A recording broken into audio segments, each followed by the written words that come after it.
The craving to walk down that street where that new trendy flashy store opened up last week. Or maybe, hey, I'm feeling low. Let me get that sequin jacket I saw on the TV in the morning. So do I really need it? Well, that doesn't even matter as long as it makes me feel new or different. What makes people decide what to buy or where to buy for their new wardrobes or homes?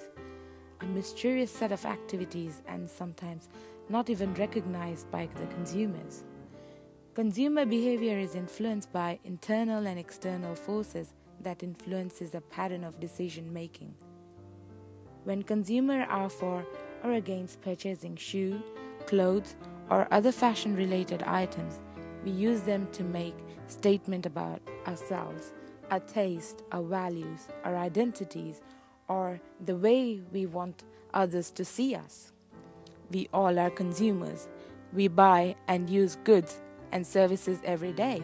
For example, we consume in order to fulfill basic needs such as food, water, shelter, traveling, clothing, and even luxury goods. Consumption is a very important part of a daily existence, and depending on the financial resources, we spend a large sum of money while others spend very little.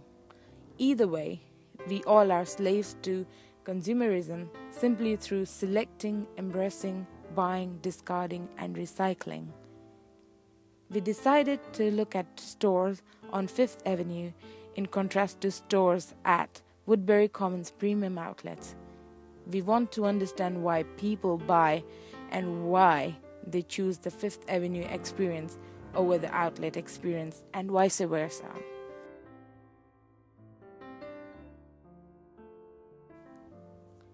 Quantitative research method is used via survey to better understand and acquire additional research for a project. Our survey questionnaires to be distributed among sample group of consumers on Fifth Avenue and Woodbury Commons premium outlet for the stores like Dolce & Gabbana, Coach and Gap. We decided to use a high luxury store, medium retail, and an affordable retailer so that we appeal to every type of target market.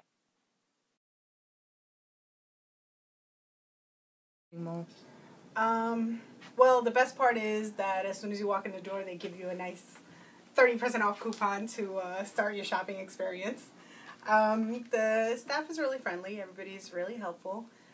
They have a lot of choices and stuff. So sometimes I'll grab 10 things and sometimes 9 things and then put 5 things down and grab 5 more things. Wow. So I would say it's good.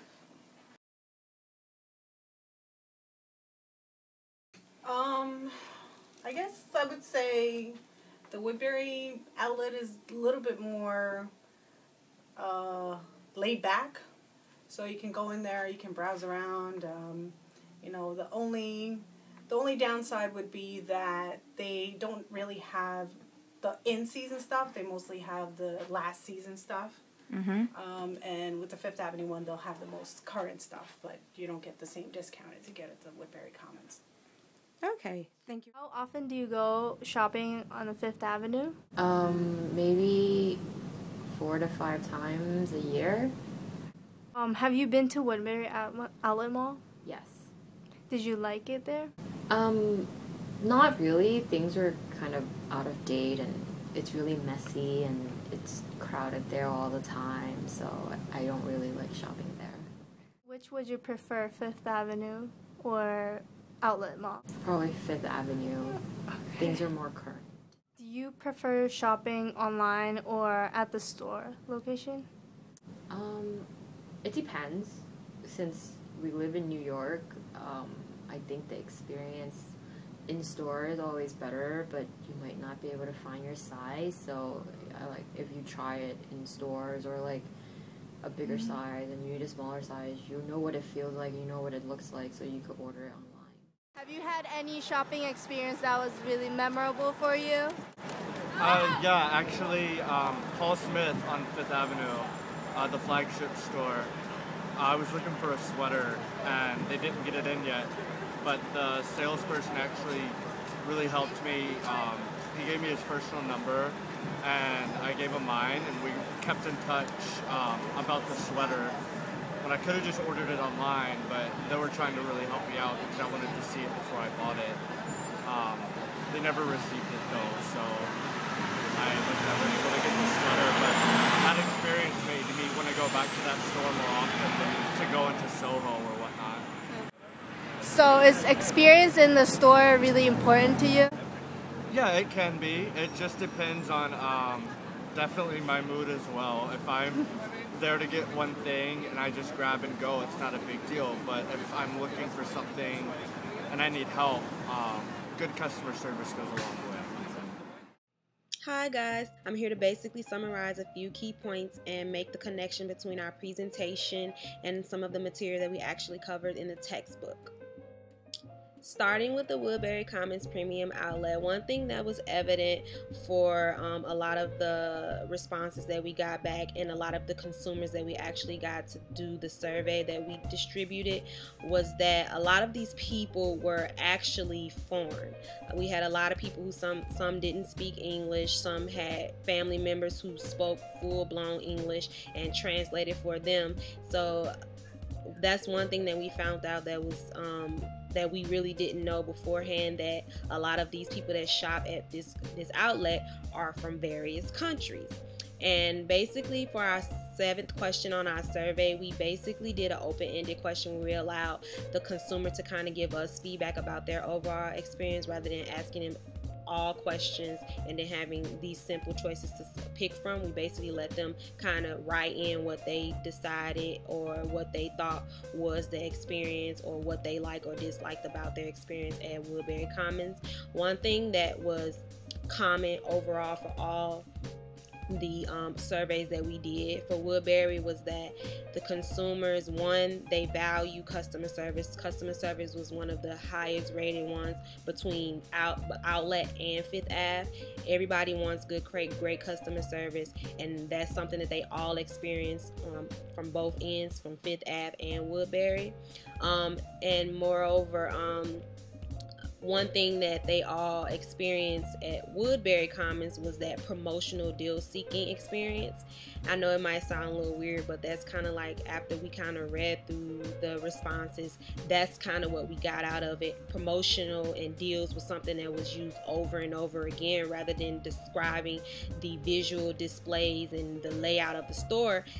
Everyone was more so focused on the deals and what they can get for their money, and how they were basically getting these luxury items like Prada, Dolce & Gabbana, Versace, Tom Ford, BCBG. They're getting these luxury products at discounted prices, plus they're receiving additional additional reductions as soon as they walk through the door. So that's something that a lot of them said that they struggle with, because they came there for, to go to like the Tommy Hilfiger, the Polo, the Gap, and then they're seeing all of these luxury stores and they just stopping in just to see what they have, and they walking out with bags. So here we can see how motivation for these consumers is heightened to the max.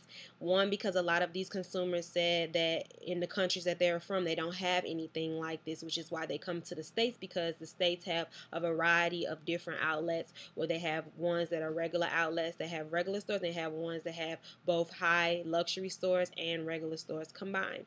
A lot of the comments that we got were like, oh my God, these deals are so great, I couldn't resist. I couldn't let these deals slip from my fingers. I had to buy something.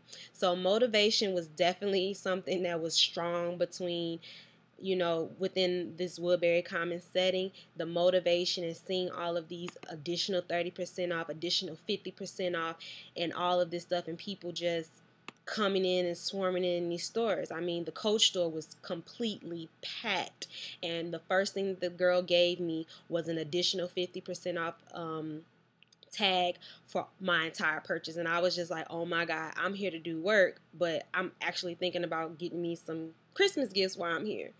So, as a group, we believe that the promotional and deal seeking experience is the perfect way to basically summarize the overall experience for Woodbury Commons. And it's also a way in which companies and marketers have been able to successfully increase customer motivation and the desire for consumers to buy.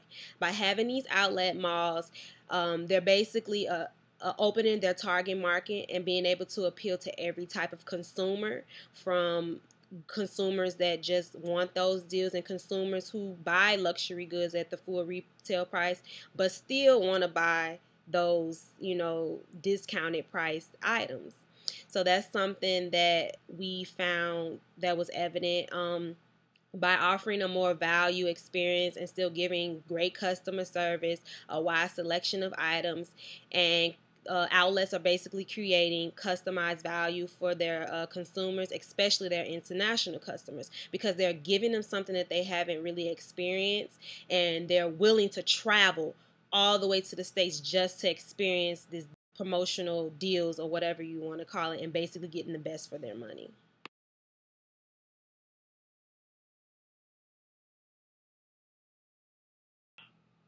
In contrast to the Woodbury Commons experience, Fifth Ave experience was basically classified as the overall experience of NYC. Basically, a lot of the people that we got to talk to and gave us feedback said that that's one of the reasons that a lot of people come. When they come to visit NYC, they come to go to Times Square, Fifth Ave, and various other places. So I think Fifth Avenue for us, a lot of the things that we saw and a lot of the things that people gave us, the feedback that they gave us, was that it's more so of a sensory stimulating kind of experience. You basically walking up and down Fifth Ave, and you're seeing all the different food trucks. You're seeing all the different visual displays that all of the different stores have, and you're kind of like intrigued by it to the point where you want to take pictures in front of it. You also have the loud honking of the horns and a typical road rage that's going on. So you have all of these different noises, all of these different visual things that you're seeing around you that play into the experience of Fifth Avenue. It's kind of like you go and you really don't know what you're going to see, what to expect. So it's kind of like you going to see something and you're going to expect something, but you really don't know what you're going to get. So I think that makes the whole experience in itself one that everyone can appreciate and that everyone obviously love, because a lot of people like to shop on Fifth Ave just to have that type of experience. I think that this would be a perfect example of hedonic consumption, because all of these sensory stimulating factors create an emotional relationship between the consumer and the actual things that they purchase or the actual experience that they have, which is why a lot of these consumers want to capture them via video or via picture. So basically, this emotional connection that these consumers are having with their purchase actually basically motivates them to buy. A lot of these connections that these consumers form with the experience motivates them to buy. You walk into a store and you see something you like. You kind of have that, no, I really don't need this, but I really like this, and this is so new. And then you're actually seeing, oh my God, the actual celebrity I saw, this so-and-so wearing this on TV. Oh my God, I have to have this in my closet. So you kind of have that needs versus wants kind of confrontation going on, because you probably don't need it, but your wants are kind of overshadowing that, because you have all of these other things that's playing into it. You have these displays, you've seen this celebrity wearing it, you have that I just want to be fashionably forward, I want to be in the now, I want to have the latest of something. So you have all of these outside forces playing a huge role in whether or not you buy something, and it actually motivates a lot of people to buy and to consume. So I think that's the upper hand that Fifth Ave has. It has, like like Woodbury Commons, that motivational tool becomes everything. What can we do to motivate these consumers to buy? What do? We give them promotional deals. We give them these amazing visual displays that makes them want to take pictures and want to actually come in the store. We have these amazing greeters that's outside giving them free samples of something. Like, how can we get these people indoors? And that's the best way that these marketers and these retailers have.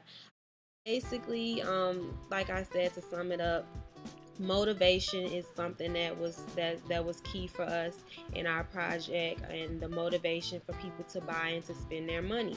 Both of these places basically make people want to spend money. You have hedonic consumption, which is composed of the sensory stimulating tools that consumers are confronted with, that kind of play in their role for them to spend their money. And then you have basically that need and that want. Like, you have your needs and your versus your wants. You really don't need it, but you really, really want it. So basically, I hope you all enjoyed our presentation. I hope that you took something out of it, and I hope that everyone else's presentation goes great. Thank you guys for listening, and I hope you liked it.